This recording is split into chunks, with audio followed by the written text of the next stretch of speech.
यदि किसी वस्तु को 425 रुपए में बेचने से उतना ही लाभ होता है जितनी उसे 355 रुपए में बेचने में हानि होती है, तो उस वस्तु का क्रय मूल्य है। देखिए पहले क्वेश्चन का आप पैटर्न समझिएगा, ऐसे क्वेश्चन कभी भी आएगा तो आप कैसे सॉल्व करेंगे हम आपको बता रहे हैं, ध्यान दीजिए, ज्यादा कुछ नहीं करना है। जब कभी भी क्वेश्चन ऐसे आए किसी वस्तु को x रुपए, यानी 425 की जगह पे क्या हो सकता है दोस्तों, x कुछ भी रुपए हो सकता है, ठीक है।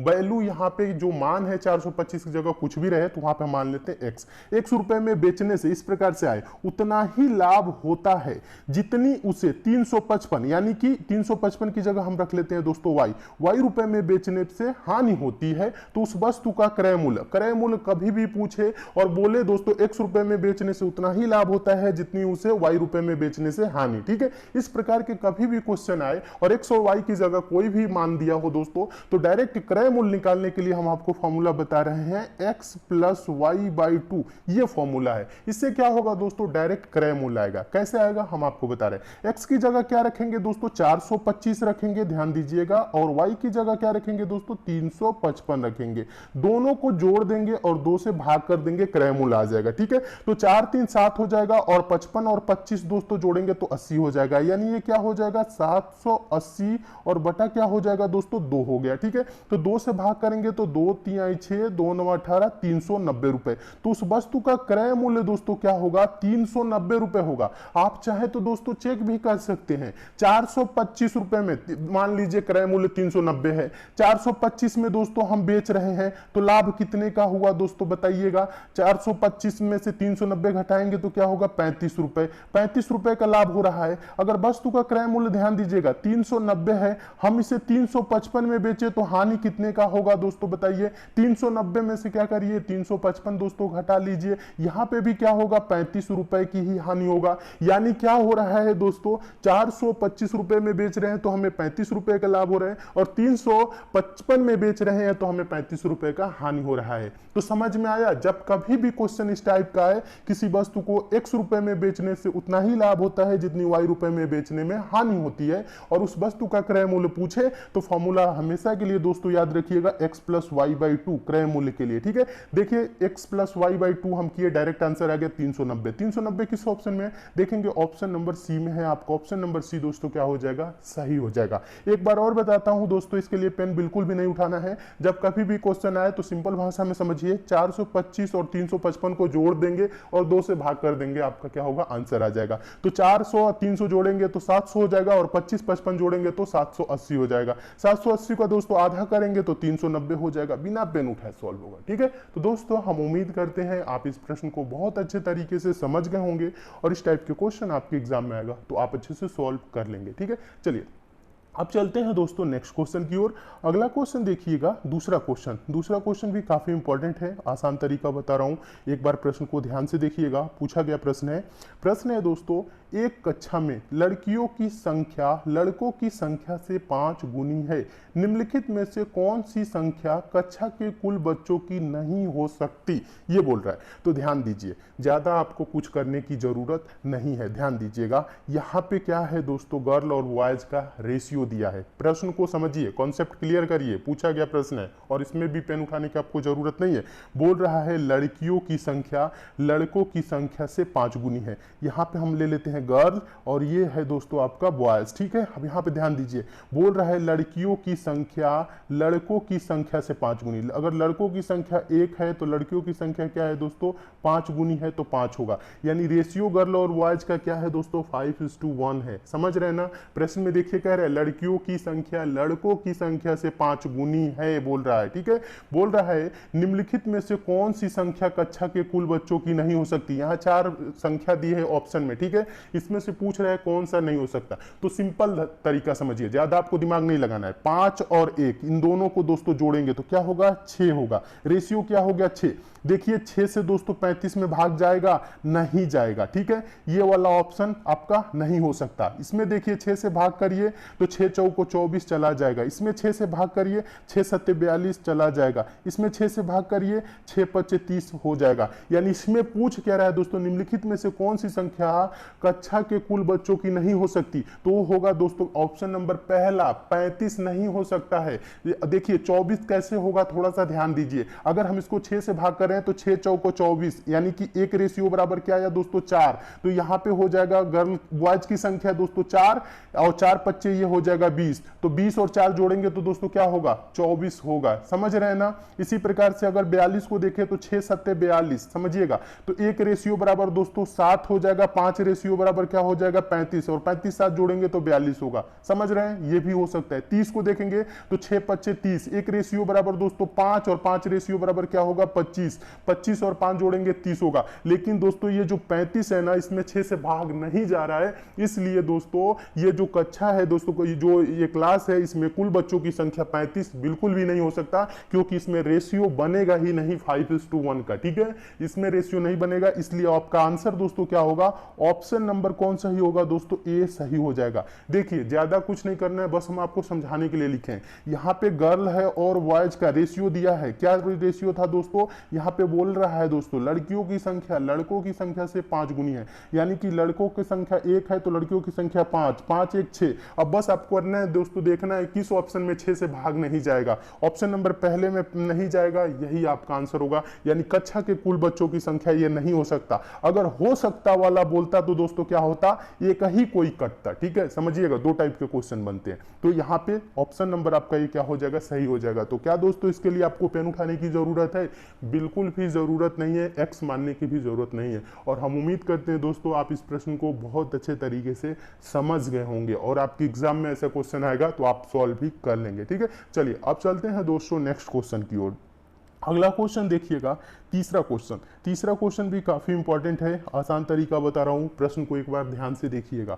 प्रश्न है दोस्तों ये, 7 लगातार आने वाले धन पूर्णांकों का औसत 26 है, इन पूर्णांकों में सबसे छोटा है। ध्यान दीजिए, यहाँ पे औसत का ये क्वेश्चन है, यहाँ पे क्या बोल रहा है। कभी भी प्रश्न मैथ के सॉल्व करिए दोस्तों तो प्रश्न को पढ़ के समझने का प्रयास जरूर करिए। यहाँ कह रहे हैं 7 लगातार, लगातार मतलब क्या होता है 1 2 3 ऐसे, ठीक है। आने वाले धन पूर्णांकों का औसत क्या बोल रहे हैं दोस्तों 26 है, ठीक है। ध्यान दीजिए, औसत क्या होता है पहले समझ लीजिए। औसत दोस्तों हमेशा बीच वाला संख्या होता है, ठीक है। औसत हमेशा क्या होता है, बीच वाला होता है। तो जैसे हम मान लेते हैं दोस्तों कोई संख्या 1 2 3, अगर इसका औसत हम बोले तो क्या होगा, बीच वाला संख्या क्या है दोस्तों, ये 2 है ना, यही इसका औसत होगा। औसत निकालने का फॉर्मूला क्या होता है दोस्तों, जितनी संख्याएं हैं सबको जोड़ दीजिए और टोटल जितनी संख्याएं उससे भाग कर दीजिए, समझ रहे हैं। संख्याओं का योग बटा संख्याओं की संख्या, यानी कितनी संख्याएं हैं इसमें, संख्याओं को जोड़ेंगे 1 + 2 + 3, 1 2 3 3 3 6, जोड़ेंगे 6,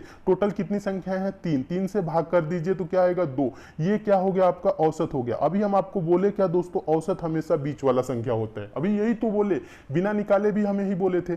अब यहाँ पे ध्यान दीजिए, अब ये तो एग्जाम्पल हम उम्मीद करते हैं आप समझ रहे होंगे, ठीक है। अब देखिए क्वेश्चन पे चलते हैं। यहाँ पे बोल रहा है 7 लगातार आने वाले धन पूर्णांकों का औसत क्या है दोस्तों, 26 है, ठीक है। पूछ रहा है इन पूर्णांकों में सबसे छोटा, तो सबसे छोटा के लिए क्या करेंगे, औसत ये है दोस्तों 26 है। अब ध्यान दीजिए, ये जो 26 है ये क्या है दोस्तों, ये बीच वाला संख्या है, ये 26 बीच वाला संख्या है, और 7 लगातार है तो क्या होगा, 3 इसके पहले होगा और 3 इसके बाद होगा, यही तो होगा ना। तो इसके पहले दोस्तों क्या आएगा 25 आएगा, इसके पहले दोस्तों क्या आएगा 24 आएगा, इसके पहले दोस्तों क्या आएगा 23 आएगा, और इसके बाद क्या आएगा दोस्तों 27 आएगा, इसके पहले क्या आएगा 28 आएगा, इसके पहले दोस्तों क्या आएगा, इसके पहले ध्यान दीजिएगा ये 28, इसके पहले इसके बाद क्या होगा 29 होगा। ध्यान दीजिएगा, यानी कि 26 के पहले 25 24 23 और 26 के बाद 27 28 29, ये लगातार 7 संख्याएं हैं, लगातार 7 धन पूर्णांक संख्याएं हैं, और इसका औसत क्या होगा दोस्तों 26 ही होगा। आप चाहे तो निकाल के भी देख सकते हैं, निकालने की लेकिन जरूरत नहीं है।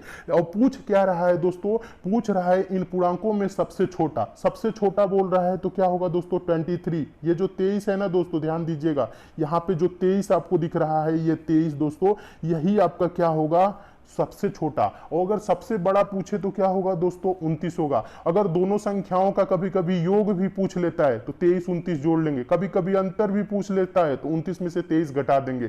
तो सबसे छोटा पूछा है तो क्या बोलेंगे 23। 23 किस ऑप्शन में है, देखेंगे ऑप्शन नंबर बी में है, आपका ऑप्शन नंबर बी क्या हो जाएगा, सही हो जाएगा। इतना आपको हम समझाने के लिए लिखे हैं, लेकिन आपको पेन उठाने की जरूरत नहीं है। जब आपको पता है दोस्तों औसत 26 है तो इसके पहले क्या होगा दोस्तों 25, और इसके पहले क्या होगा 24, और इसके इसके पहले क्या होगा दोस्तों 23, और छोटा पूछ रहा है तो आप डायरेक्ट आगे नहीं निकालेंगे दोस्तों, यही 23 निकाल देंगे, बोल देंगे 23, आप ओरल कर सकते हैं, बिना पेन उठाए सॉल्व कर सकते हैं। और इसके बाद दोस्तों क्या होगा बताइएगा 27, ध्यान दीजिएगा, और इसके बाद 28, और इसके बाद क्या होगा 29। औसत हमेशा बीच वाला होता है यही, ठीक है।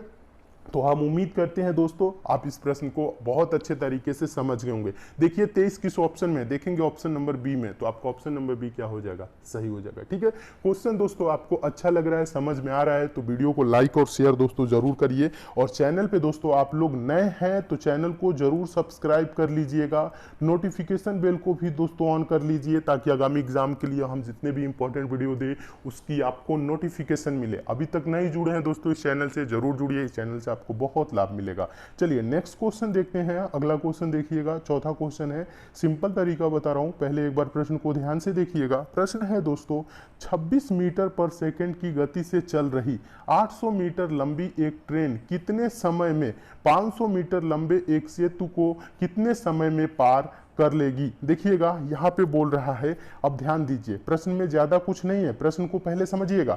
26 मीटर पर सेकंड की गति से क्या है दोस्तों 800 मीटर लंबी एक ट्रेन चल रही है, बोल रहा है कितने समय में 500 मीटर लंबे सेतु को कितने समय में पार कर लेगी, ये बोल रहा है कितने समय में 500 मीटर लंबे सेतु को पार कर लेगी, ये क्वेश्चन है, ठीक है। तो यहाँ पे देखिए चाल बराबर क्या होता है दोस्तों दूरी बटा समय, और समय बराबर क्या होता है दूरी बटा चाल, ये तो हम आपको बताए हैं ना बेसिक, और इसमें समय ही पूछ रहा है, तो समय बराबर क्या होगा, देखिए चाल बराबर दूरी बटा समय, समय बराबर दूरी बटा चाल। तो दूरी क्या है दोस्तों, यहाँ पे दूरी में क्या होगा ट्रेन की लंबाई भी जुड़ेगा, और यहाँ पे जो सेतु है जो पुल है उसका भी ये जो लंबाई है ये भी जुड़ेगा, ठीक है। तो 800 और 500 जोड़ेंगे तो दोस्तों क्या होगा 1300, दूरी टोटल 1300 मीटर है। और यहाँ पे देखिए चाल बराबर दूरी बटा समय, समय बराबर दूरी बटा चाल, चाल क्या है दोस्तों 26 मीटर पर सेकेंड। तो आप क्या करेंगे दोस्तों, हम यहाँ निकाल रहे हैं टाइम बराबर, ठीक है। तो यहाँ पे क्या हो गया दूरी, और चाल क्या हो जाएगा दोस्तों 26 मीटर पर सेकेंड, तो इसको 26 से भाग करिए, ठीक है, कुछ नहीं करना है, बस डायरेक्ट अब आंसर आ जाएगा।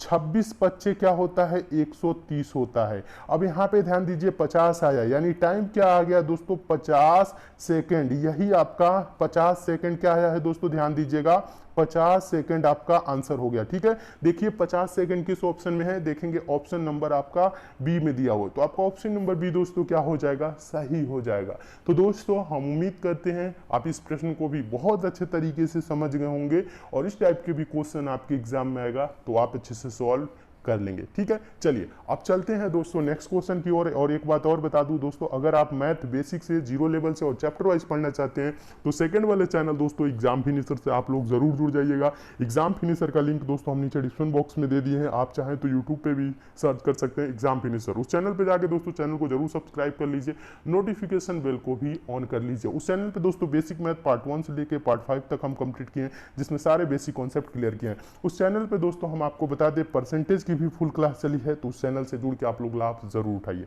चलिए नेक्स्ट क्वेश्चन देखते हैं।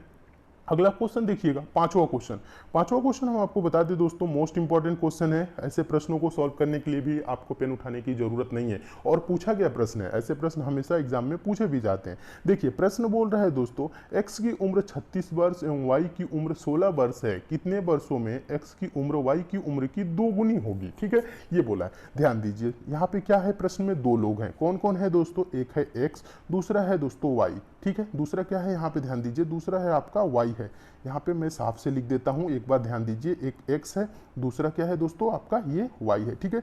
और यहाँ पे क्या बोल रहा है, ध्यान दीजिए, बोल रहा है x की उम्र 36 वर्ष है, x की उम्र क्या है 36 है, y की उम्र क्या है दोस्तों 16 वर्ष है। बोल रहा है कितने वर्षों में x की उम्र y की उम्र की दोगुनी होगी। तो इसके लिए क्या करेंगे, जो आसान तरीका है वो है गो थ्रू ऑप्शन, हम ऑप्शन से सॉल्व दोस्तों करेंगे, सेकंडों में आंसर आ जाएगा। पहला ऑप्शन है 3 वर्ष, 3 वर्ष में दोस्तों x की उम्र क्या हो जाएगी बताइए, 36 है तो 3 वर्ष बाद क्या होगा, 36 3 39 हो जाएगा। अब ध्यान दीजिए, और 3 वर्ष बाद y की उम्र क्या होगा, 16 3 19 हो जाएगा। क्या 19 का 2 गुना 39 होता है, नहीं होता है, इसलिए पहला ऑप्शन आपका नहीं होगा, ठीक है। अब देखिए 4 वर्ष में, ऑप्शन नंबर बी की ओर जाते हैं। तो x की उम्र 36 है, तो 4 इसमें जोड़ देंगे तो क्या हो जाएगा दोस्तों, 4 वर्ष बाद 40 का हो जाएगा। इसकी y की 16 है, 4 वर्ष बाद क्या होगा, 20 का हो जाएगा। क्या दोस्तों 20 का 2 गुना 40 होता है? हाँ होता है। तो यही आपका आंसर हो जाएगा, यानी कि x की उम्र y की उम्र कितने वर्षों में दोगुनी होगी दोस्तों, 4 वर्षों में दोगुनी हो जाएगी। ऑप्शन नंबर बी क्या हो जाएगा, सही हो जाएगा। आप चाहे तो दोस्तों आप लिख भी नहीं सकते थे, इतना लिखने की आपको जरूरत भी नहीं है, बस आप ऐसे देखते, यानी कि 4 वर्ष में 40 हो जाएगा, ये 20, 20 दूना के 40, डायरेक्ट आंसर हो गया 4 वर्ष, यही आंसर आ गया। ठीक।